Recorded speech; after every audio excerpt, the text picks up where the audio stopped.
invierno de 1943. Un periodo crucial en la Segunda Guerra Mundial. Dos de los más grandes generales de la historia se enfrentaron en la estepa rusa. Uno era Erich von Manstein, el estratega más brillante de Alemania.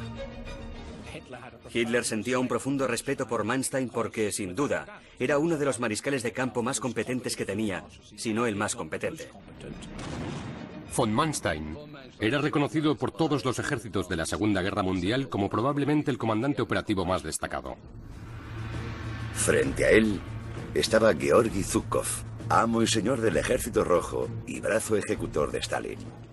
Tenía muchísima sangre fría, tenía los nervios de acero y estaba preparado para ser implacable.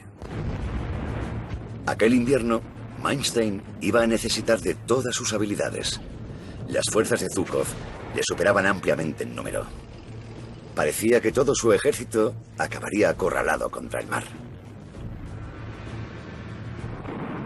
Fue entonces cuando Manstein ideó una nueva forma de guerra defensiva basada en una gran movilidad que alteraría temporalmente el curso de la guerra y se convertiría en una clásica maniobra militar.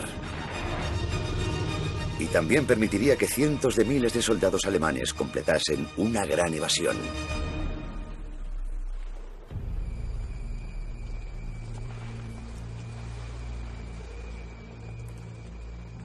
Febrero de 1943, en el Frente Oriental.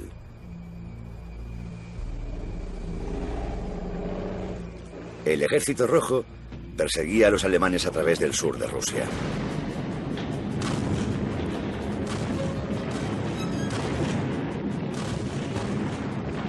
Había unos 300.000 soldados alemanes, pero estaban desplegados por la estepa rusa en un frente de cientos de kilómetros de longitud. Frente a ellos, más de 500.000 de soldados del Ejército Rojo. Existía la posibilidad real de que los alemanes cayesen y que todo el frente oriental de Hitler se viniese abajo. Pero no era únicamente cuestión de números. Los alemanes se enfrentaban a uno de los más grandes generales de la Segunda Guerra Mundial.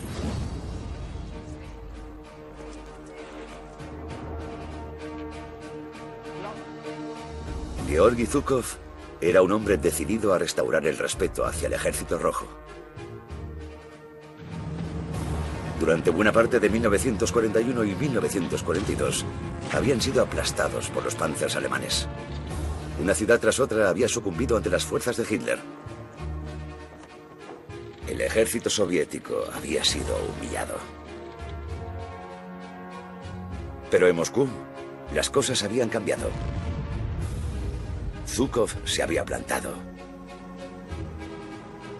Aquí, en otoño de 1941, había congregado a todas sus unidades para impedir la tentativa alemana de capturar la capital.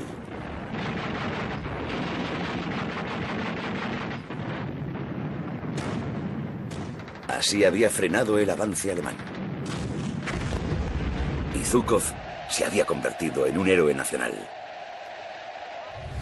Evan Mosley ha escrito ampliamente sobre el Ejército Rojo durante la Segunda Guerra Mundial. Con esa victoria en Moscú, de repente se convirtió en la imagen representativa del Ejército Rojo. Su fotografía apareció en la portada del Pravda como líder militar clave, y Moscú lo consolidó como un general de éxito. 9 meses después, Zhukov logró una segunda victoria, todavía mayor. Durante meses, la enorme ciudad de Stalingrado, a orillas del río Volga, había estado sitiada por las fuerzas alemanas.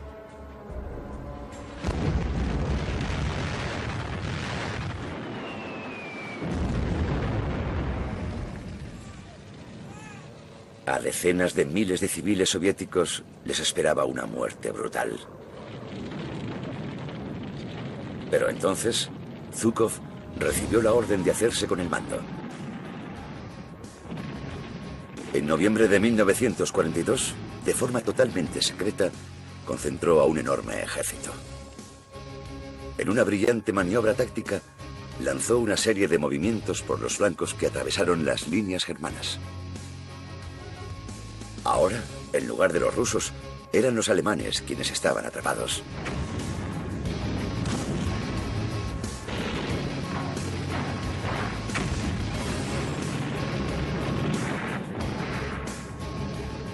Aquella se convertiría en la mayor derrota de Alemania en la guerra hasta la fecha.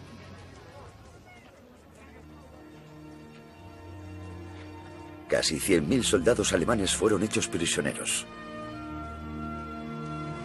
Zhukov se convirtió en el general de mayor confianza de Stalin. Zhukov era el líder real del Ejército Rojo, especialmente a partir de mediados de 1942. Era alguien que Stalin utilizaba y en quien confiaba. Estaba preparado para ser implacable. Ejecutaba a los comandantes de división que se retiraban sin cumplir órdenes, y eso le ganó la aprobación de Stalin.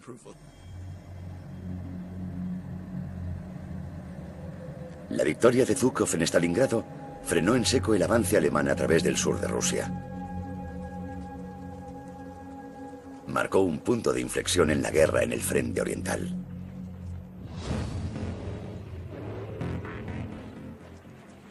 Ahora eran los alemanes quienes huían.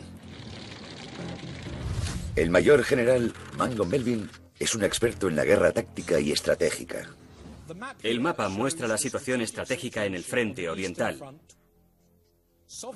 Las fuerzas soviéticas empujaron a los alemanes hasta esta línea del frente.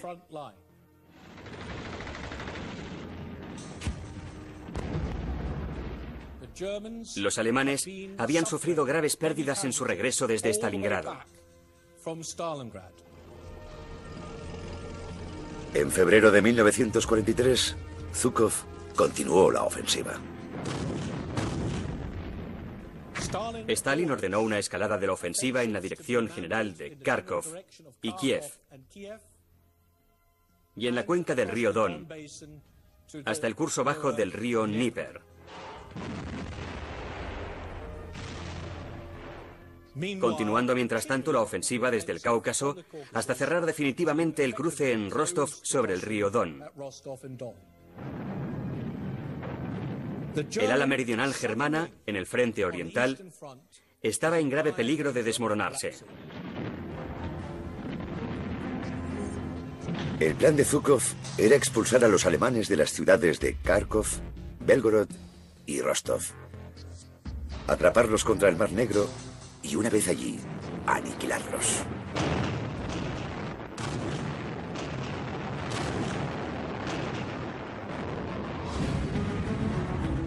El avance del Ejército Rojo no se apoyaba únicamente en un gran general con un número superior de efectivos. También estaba mejor equipado. El famoso tanque ruso es el T-34. Está fuertemente armado y fuertemente blindado. Es rápido y es fiable. Puede desplazarse por caminos maltrechos y bajo malas condiciones.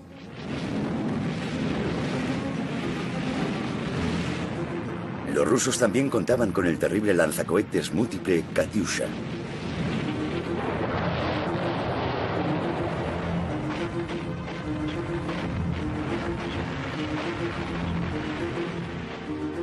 Las fuerzas alemanas del sur de Rusia estaban en graves apuros, pero tenían una esperanza. Zhukov no era el único gran general sobre el campo de batalla.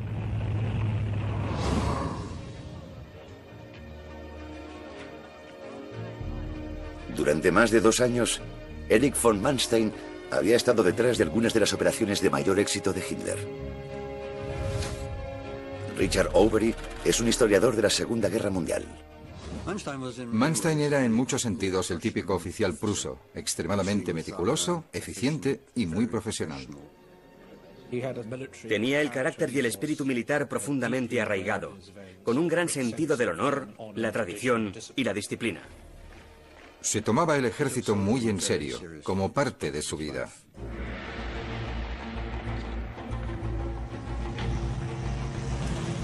En otoño de 1940, Manstein había planeado y dirigido la invasión de Hitler de Europa Occidental. Los aliados esperaban un ataque directo a través de los terrenos llanos de los Países Bajos. Pero Manstein los había cogido a contrapié. había enviado a las rápidas divisiones de Panzers a través de la boscosa región de las Ardenas, en un amplio movimiento envolvente que había aislado las líneas del frente aliado.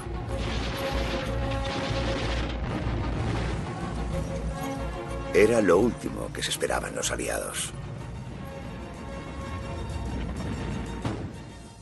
El plan de Manstein cogió a franceses y a británicos totalmente por sorpresa. Miraron hacia el bosque de las Ardenas y dijeron: nadie se atrevería a pasar por ahí, nos atacarán por los Países Bajos. Eso es lo que esperaban, y Manstein se dio perfectamente cuenta de ello. Francia sucumbió al plan de Manstein en apenas 3 semanas. El éxito de la campaña provocó su ascenso a general.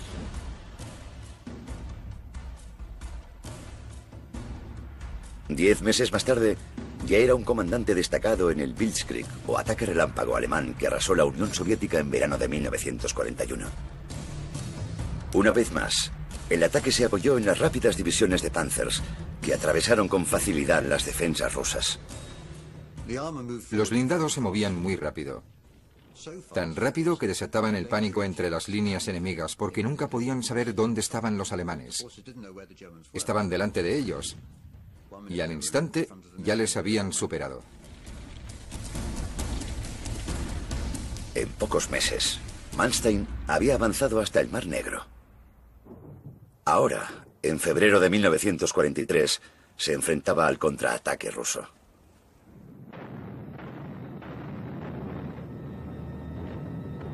Toda el ala meridional del hasta entonces poderoso ejército alemán en Oriente corría peligro de desintegrarse.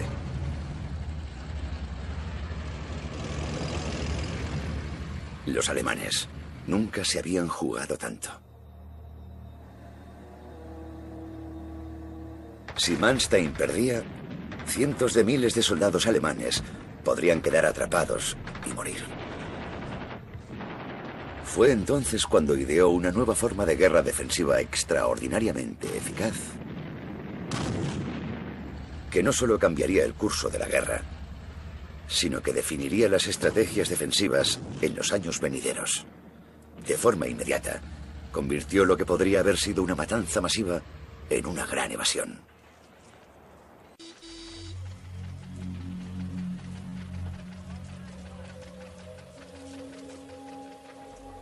...6 de febrero de 1943.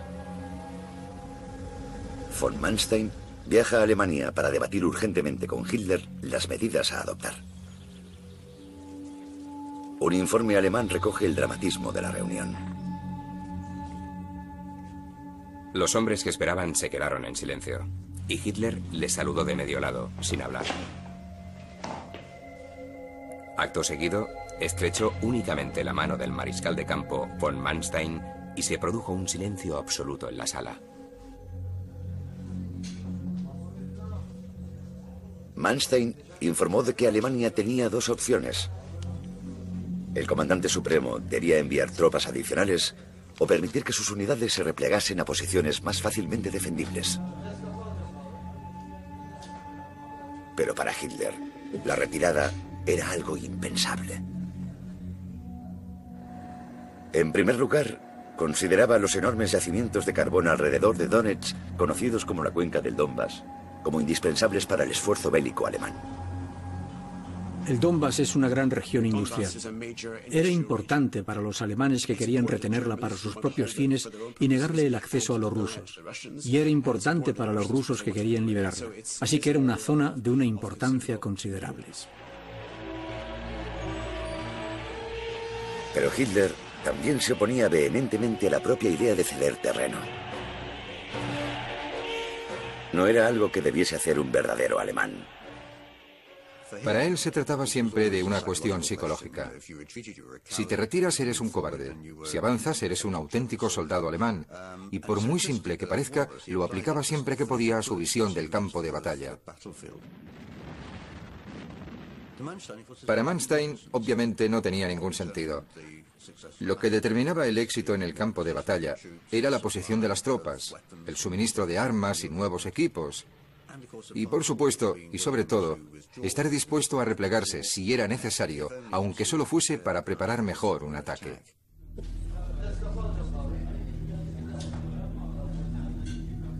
Tras concluir la reunión, Manstein regresó al frente oriental sin la promesa de la llegada de tropas adicionales, ni tampoco un acuerdo para la retirada.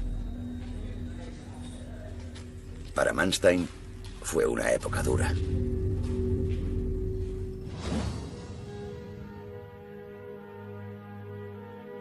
En 1943, Manstein tenía 56 años. Llevaba casi 2 años pasando dificultades en el frente.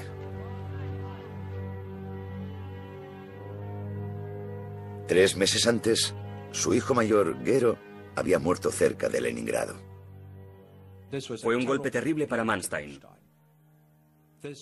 Probablemente fue lo más duro que le pasó en toda su vida. La gente que visitaba su cuartel general decía que Manstein estaba envejeciendo a marchas forzadas. El teniente general Simon Mayall ha servido en Irlanda del Norte, los Balcanes y Oriente Medio. Sabe lo que es estar en el frente. Seguro que no estaba durmiendo bien, que no estaba comiendo bien, que estaba cansado y arrastraba una enorme carga psicológica. Tuvo una época muy solitaria, en la que era consciente de que si fracasaba, significaría la destrucción absoluta del ejército alemán en el sur de Rusia. Para complicar todavía más las cosas, Manstein nunca había sido miembro del partido nazi y tenía una relación incómoda con Hitler. Manstein, al igual que muchos otros militares veteranos, mantuvo sus distancias respecto a Hitler y al partido nazi. Se alegraban mucho, por supuesto, de conseguir victorias para Alemania, pero ellos no las consideraban victorias de Hitler. Y creo que eso produjo siempre una cierta tensión. Creo que Hitler sabía que Manstein era un poco escéptico. Manstein dijo a sus amigos que se sentía luchando una guerra en 2 frentes. Uno contra Hitler y otro contra Zhukov. Era un proceso agotador. Cuando un comandante de alto rango como Manstein empieza a sentir que ya no goza de la confianza del liderazgo político, eso le desgasta muchísimo y socava realmente su capacidad para realizar su trabajo. Y eso lo agotó.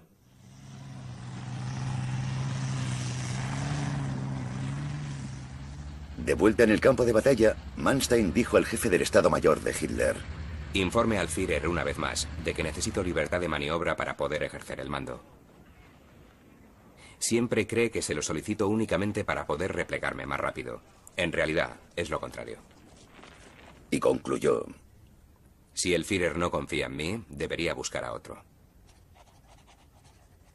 Pero su petición de mayor libertad de acción cayó en saco roto.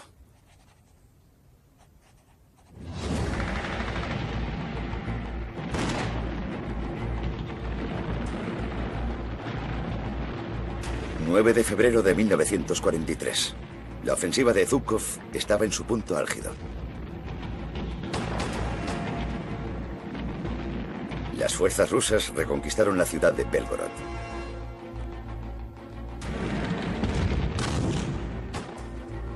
Pronto se estaban acercando a la ciudad de Kharkov desde 3 frentes. Era un objetivo importante. La segunda ciudad más grande de Ucrania y la 4ª de Rusia. El 13 de febrero, Hitler dictó la orden de resistir a cualquier precio. Miles de soldados alemanes intentaron defender la ciudad. Pero las fuerzas rusas de Zhukov volcaron todo su potencial humano y armamentístico. El clima se tornó gélido. Los alemanes estaban en inferioridad. Corrían el riesgo de ser aniquilados por defender inútilmente la ciudad. Manstein adoptó una decisión desesperada. Desobedeció deliberadamente a Hitler y ordenó una retirada.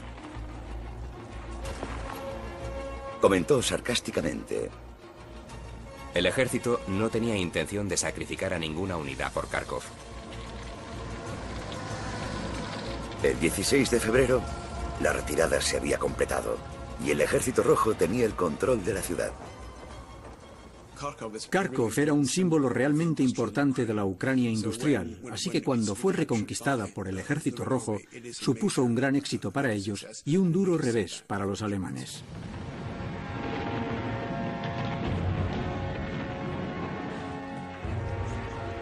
Los soldados de Zhukov ya casi podían oler la victoria. Uno de ellos escribió en su diario: estamos cruzando territorio liberado. Zonas que llevaban ocupadas por los alemanes durante más de 2 años. Sus habitantes salen a recibirnos con alegría y nos regalan manzanas, peras, tomates, pepinos, etc. A mediados de febrero, la vanguardia del ejército ruso había avanzado más de 300 kilómetros en el territorio controlado por los alemanes.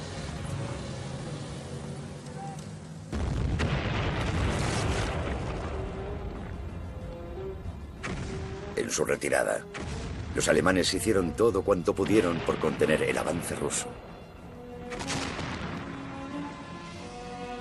Volaron puentes, edificios y aeródromos. Destrozaron las carreteras y las vías de ferrocarril. Fue una aplicación brutal de la política de tierra quemada. Pero irónicamente, aquello expolió a los rusos a realizar todavía mayores esfuerzos. Cuando los soldados soviéticos se encontraban con pueblos en ruinas, no cabe duda de que eso les motivaba a hacer lo que la propaganda soviética les decía que hiciesen: matar al mayor número posible de alemanes.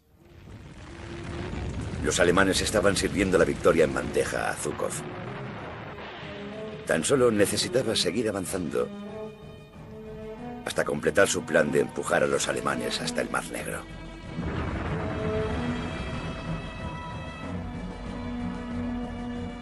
Von Manstein iba a necesitar de toda su brillantez para salvar la situación.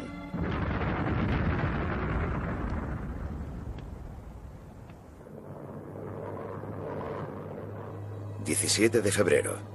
Hitler vuela hasta el cuartel general de von Manstein, en el Dnieper, para otra reunión de emergencia. Un testigo presencial de la llegada de Hitler con su perro Blondie relató lo siguiente: descubrí, estremecido, que Hitler tenía muy mal aliento. Cuando cogí su abrigo, aquel bicho alsaciano se puso hecho una furia. Colgué el abrigo del perchero y podría jurar que en los bolsillos llevaba 2 pistolas.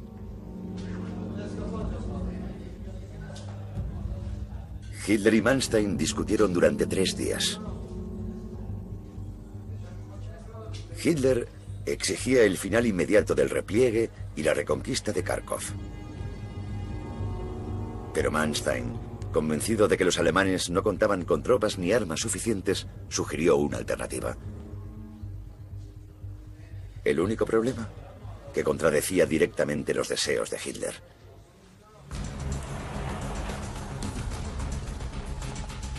El plan de Manstein consistía en una rápida y poderosa transición del repliegue al ataque. Se conoce como la defensa elástica o móvil. Si te retiras estratégicamente, puedes concentrar tus fuerzas, asegurarte de que cuentas con los suministros necesarios y no comprometerte en exceso. Y entonces eres tú quien puede elegir el momento de volver a entrar en acción y de convertir tu defensa en ataque. Es como el ajedrez. No piensas únicamente en los 2 o 3 primeros movimientos. Piensas en todo el plan de juego de tu oponente y desarrollas un conjunto superior de movimientos en su contra. En ciertos momentos puede parecer que estás perdiendo, que estás retrocediendo. Y justo en el momento en el que tu rival cree que va a ganar, lanzas un feroz contraataque que coge a tu rival completamente desprevenido. Manstein explicó su idea a Hitler en detalle. Lo que quiere hacer, y es el plan que explica Hitler, es replegar las líneas alemanas hasta el río Dnieper y ceder terreno para atraer a las fuerzas soviéticas hasta una zona vulnerable elegida por él, de modo que sus líneas se estiren en exceso y se preparen para perder la cuenca del Donetsk. Eso generaría las condiciones para lanzar un contraataque en 2 fases. La primera, recuperando Kharkov. Y la segunda, aplastando a las fuerzas soviéticas contra el mar de Azov. Con este tipo de poderosa contraofensiva, Manstein creía que podía derrotar la ofensiva soviética y comenzar a establecer las condiciones para firmar las tablas o un empate en el frente oriental.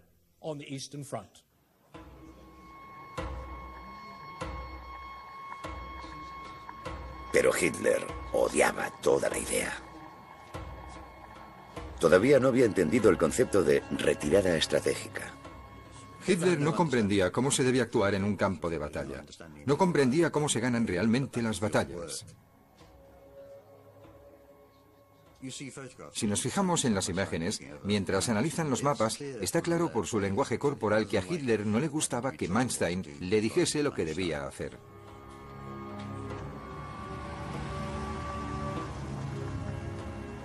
Tres días después, Hitler regresaba a Alemania sin dejar claro si aceptaba la táctica de Manstein o no.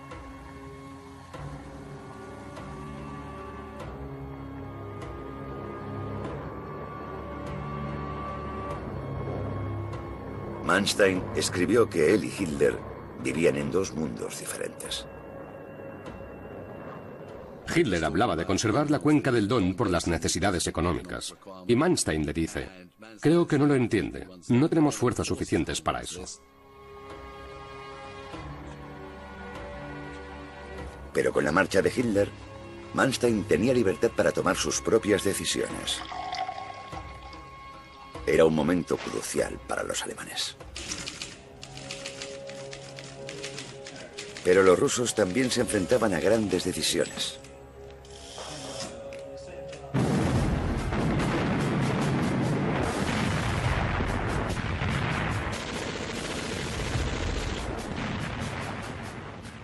A medida que el Ejército Rojo se acercaba al río Dnieper, sus líneas de suministro comenzaron a agotarse.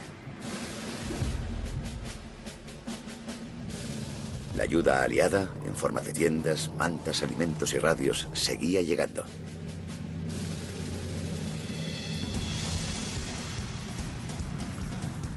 Pero el comandante ruso, Georgi Zhukov, se enfrentaba a un dilema. ¿Hasta dónde y a qué ritmo podía avanzar sin estirar sus líneas en exceso, haciéndolas vulnerables a un posible contraataque? Los depósitos de suministros estaban en la retaguardia, a cientos de kilómetros de distancia. Creo que el problema que tienen los rusos es que son distancias muy largas. No cuentan con el modo de transporte necesario para mantener el ritmo. Cuanto más retroceden los alemanes, menores son sus problemas de suministro. Cuanto más avanzan los rusos, mayores son los suyos. Los suministros y la logística son una cuestión clave en estas batallas. Zhukov tuvo que hacer auténticos malabarismos. Stalin quería que avanzase y aplastase a los alemanes. Pero Zhukov sabía que sus líneas de suministro habían llegado al límite. Finalmente, decidió seguir adelante con el ataque. Al hacerlo, se consoló pensando que estaba persiguiendo a un ejército derrotado y en retirada. El riesgo del avance ruso dependía de hasta qué punto se estirasen sus líneas de suministro. Cuanto más acelerasen el ritmo en un intento por ganar la batalla, más debilitarían sus propias fuerzas.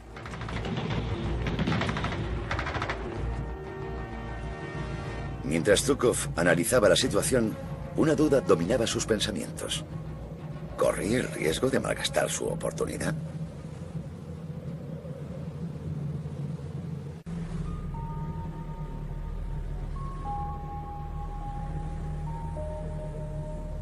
El 19 de febrero, Manstein preparó su trampa. Comenzó con una serie de repliegues tácticos. El principal ataque ruso, la Operación Galope, continúa avanzando en dirección sudoeste, amenazando los puentes claves sobre el río Dnieper, incluido el de Zaporilla, donde estaba el cuartel general de Manstein. Una delgada línea de fuerzas alemanas es insuficiente para contener dicha ofensiva. Manstein consigue justo a tiempo sacar al cuerpo SS de Kharkov listo para formar una zona de seguridad aquí, alrededor de Krasnograd.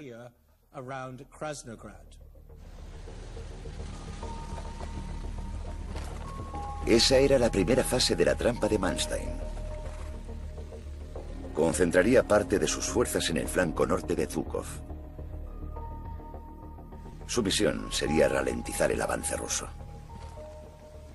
Mientras tanto, las últimas fuerzas alemanas llegan desde el Cáucaso, y Manstein consigue reunir su principal fuerza de ataque aquí, al sur de la principal ofensiva rusa. Su misión sería perforar y destruir la principal línea de ataque de Zhukov. La maniobra fue una extraordinaria proeza logística.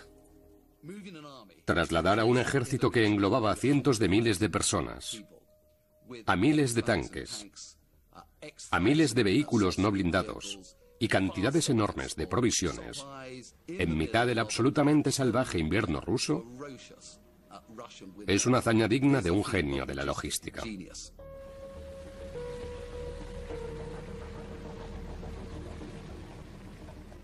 En la profundidad de aquellas noches frías y oscuras, Manstein tuvo que sentirse abrumado, junto a sus oficiales, por la complejidad y por la magnitud del posible desastre al que se enfrentaba.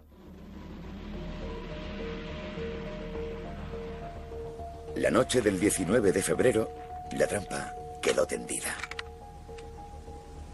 Los alemanes estaban concentrados en ambos flancos de la vanguardia rusa.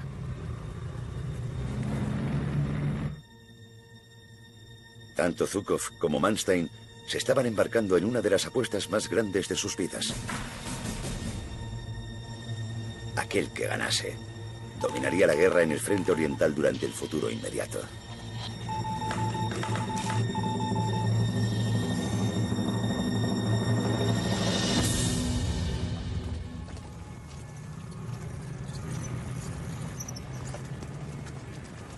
El 20 de febrero de 1943, Manstein accionó la trampa y pasó de la defensa al ataque.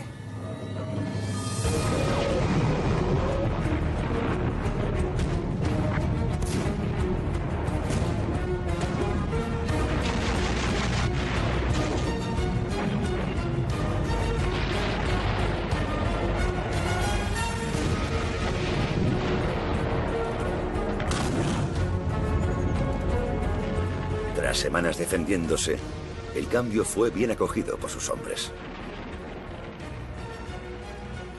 La primera fuerza se desplazó desde Krasnograd para atacar el flanco norte de los rusos. Eso implica un ataque menor en esta dirección, para ralentizar la principal ofensiva soviética,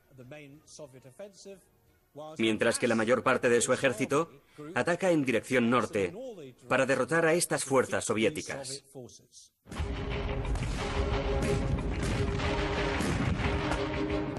El objetivo de Manstein era compensar su inferioridad numérica concentrando todas sus fuerzas en los puntos débiles de Zhukov.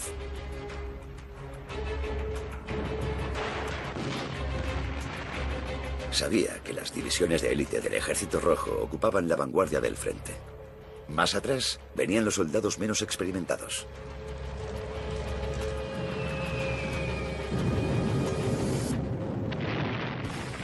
El combate fue rápido y virulento. Zhukov tenía la reputación de no haber perdido nunca una batalla. Fue una batalla dura porque por entonces el Ejército Rojo tenía la moral por las nubes. Pero el ataque cogió a los rusos por sorpresa. Con sus unidades más experimentadas en la primera línea de frente, no tenían cómo responder. Es difícil para los rusos. Deben cambiar su idea preconcebida sobre si el ejército alemán está acabado o no. Y la respuesta parece ser que no, que los alemanes son más resistentes de lo que ellos se esperaban. Los alemanes también contaban con el nuevo tanque Tiger.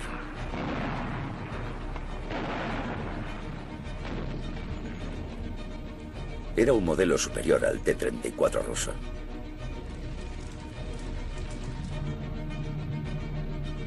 Los bombarderos alemanes provocaron terribles daños en las líneas rusas.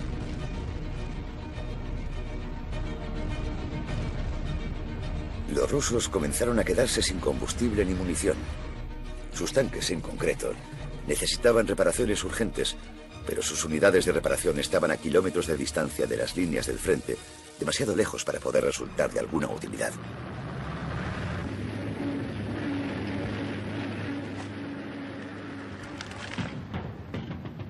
Desesperadas, las unidades de Zhukov se abalanzaron hacia adelante, a pesar de que eso las alejaba todavía más de los suministros. Creo que uno de los errores de los rusos fue que no esperaban que los alemanes serían capaces de reagruparse de una forma tan eficaz.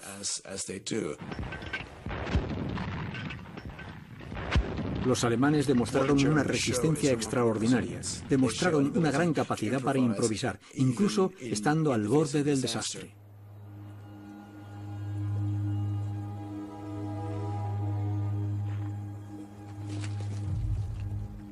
La noche del 4 de marzo, los agotados cuerpos del ejército ruso se desintegraron. Los alemanes acorralaron e hicieron prisioneras a unidades enteras.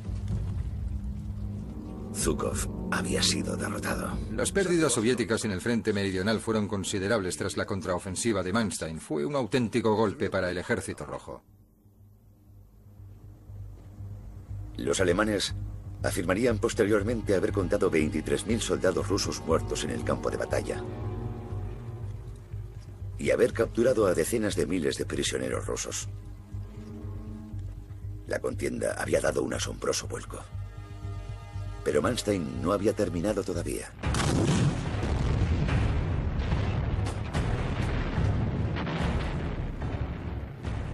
Con las tropas de Zhukov exhaustas y en retirada, Manstein sacó partido de su ventaja.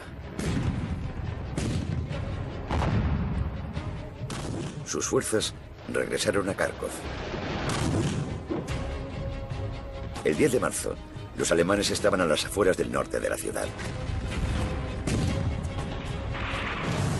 Durante 3 días, se produjeron violentos combates casa por casa. Los aviones y los tanques alemanes avanzaron intentando reavivar la tradición del Blitzkrieg o ataque relámpago de inicios de la guerra. La aviación alemana bombardeó las posiciones rusas en Kharkov, destruyendo lo poco que quedaba de una ciudad ya en ruinas.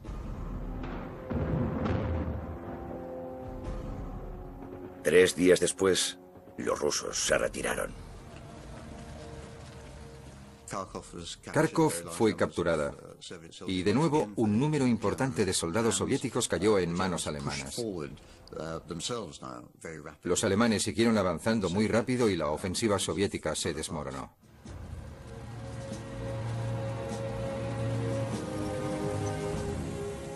Tres días después, las fuerzas de Manstein reconquistaban Belgorod. Pero cuando llegan a Belgorod, el ejército alemán ya ha perdido el impulso. Ya han llegado las lluvias y todos los vehículos blindados y rodados tienen que detenerse.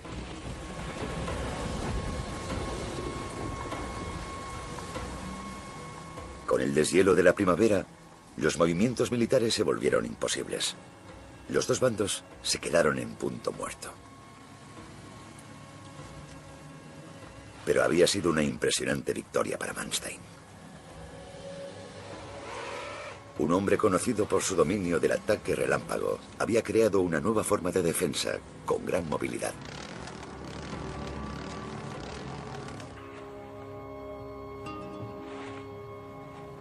Para cientos de miles de soldados alemanes en peligro de quedar atrapados en el Mar Negro, había supuesto una extraordinaria gran evasión.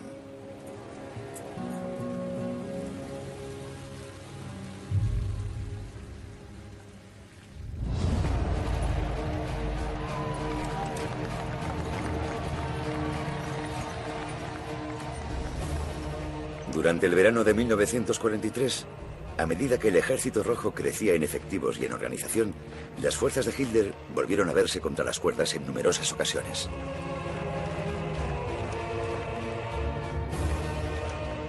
Pero la defensa móvil de Manstein les permitía convertir una y otra vez posibles derrotas aplastantes en retiradas controladas.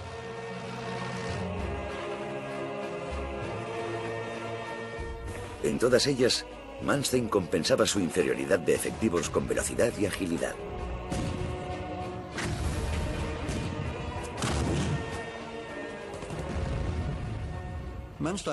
La defensa de Manstein en el sur de Rusia en 1943 se considera entre los estrategas bélicos como el ejemplo clásico de defensa elástica.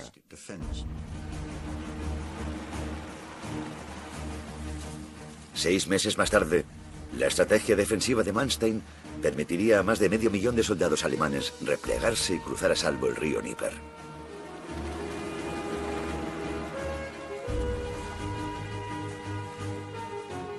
Algunos historiadores han calculado que la defensa elástica de von Manstein pudo haber prolongado significativamente la guerra.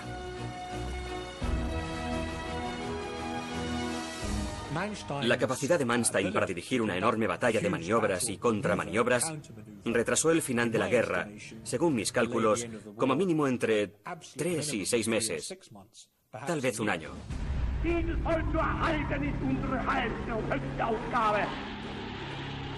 Pero en Alemania, las constantes disputas de von Manstein con Hitler le habían pasado factura. Su disposición a ceder territorio contradecía todos los instintos de Hitler. Seguía habiendo una relación incómoda entre él y Hitler. Creo que Hitler siempre se dio cuenta de que Manstein entendía y podía gestionar el campo de batalla de una forma mucho más eficaz que él. En marzo de 1944, Hitler relevó finalmente a von Manstein de su puesto. La táctica de Hitler cuando quería deshacerse de un general era sugerir que ese general estaba enfermo o que le vendría bien algún tipo de descanso. Y eso fue lo que hizo con Manstein. Finalmente, a principios del verano de 1944, Hitler le dejó al margen y Manstein terminó la guerra inactivo. Uno de los generales con mayor talento de Alemania asistió a los últimos meses de la guerra, desde su hogar.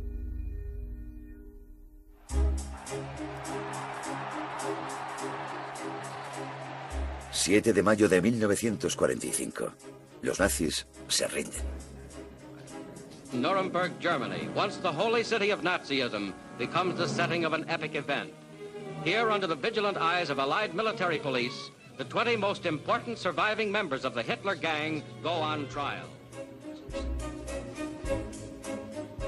Uno de los hombres que se enfrentaba al juicio era Erich von Manstein. Pero inesperadamente contaba con partidarios en el bando aliado que veían en él a un soldado profesional y no a un nazi.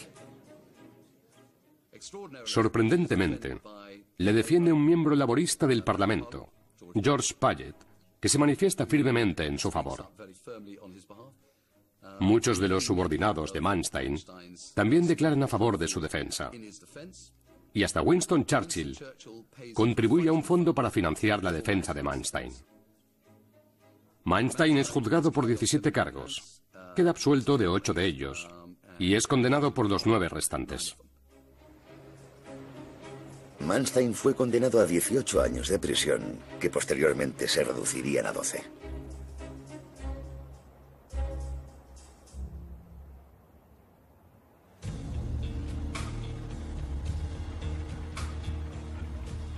Mientras tanto, el mundo seguía adelante. La Segunda Guerra Mundial fue sustituida por la Guerra Fría. Las fuerzas occidentales y soviéticas se enfrentaban separadas por el llamado telón de acero. En la zona oriental, el antiguo enemigo de Manstein, el mariscal Zhukov, ahora ministro de Defensa de Stalin, formó un enorme ejército que superaba ampliamente los efectivos de la OTAN en Occidente. Hay un paralelismo muy interesante entre la situación de enfrentamiento con la OTAN en Alemania durante la Guerra Fría y el enfrentamiento con las fuerzas alemanas en el frente oriental. Había una enorme fuerza soviética dispuesta a lanzar un ataque contra la OTAN.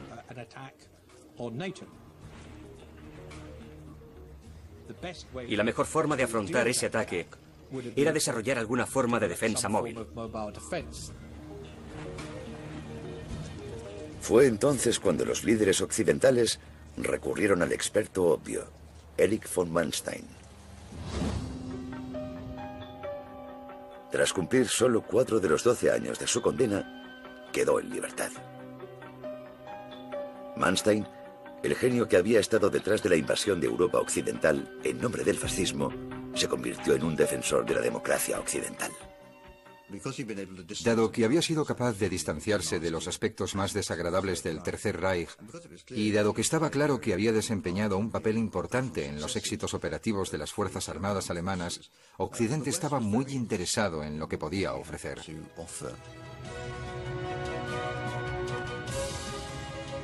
Durante los años siguientes, Manstein se convertiría en asesor de la defensa de la OTAN contra el Ejército Rojo.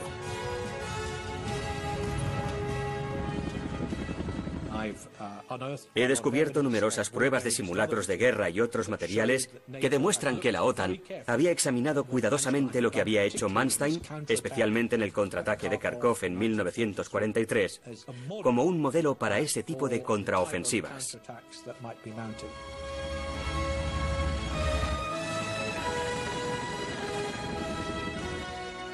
Zhukov definiría posteriormente a von Manstein como un oponente digno.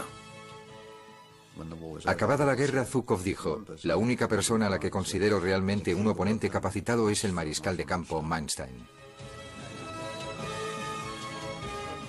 Hoy en día, las tácticas elaboradas por Manstein hace más de medio siglo siguen estudiándose en las escuelas militares, donde se consideran no solo un ejemplo paradigmático de la estrategia defensiva, sino también el motivo de una de las grandes evasiones de la Segunda Guerra Mundial.